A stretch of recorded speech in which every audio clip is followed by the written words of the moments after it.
pembimbingnya bang? Aku bayar salah satu ya bang.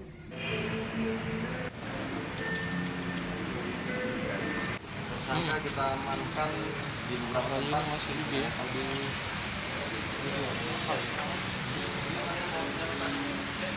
Ya, dalam aksinya mereka juga membawa senjata tajam. Ini dengan status pengembang melaksanakan rilis kaitannya dengan pengungkapan kasus pencurian dengan pemberatan. Ya. Di antaranya ada 6 LP yang kita ungkap, kemudian ada 7 tersangka kaitannya dengan para pelaku dari laporan polisi yang kita ungkap. Jadi rata-rata ini adalah pencurian pemberatan, di mana pelaku ini sebagian besar residif.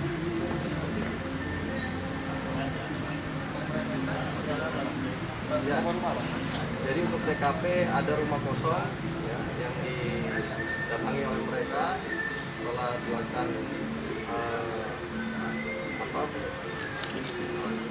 setelah dicek oleh para tersangka tidak ada pemiliknya, kemudian dilakukan pengambilan barang-barang yang ada di dalamnya. Ya, salah satunya adalah barang-barang antik yang ada di dalam rumah tersebut.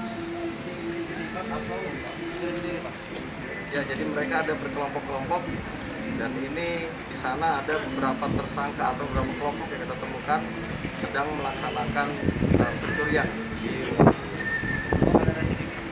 Ada. Kerugian bang? Kerugian untuk rumah kosong yang barang antik ini mencapai 1, ya 1,1 miliar. Kemudian juga ada perhiasan dan juga yang lainnya. Bang, khusus yang barang antik ini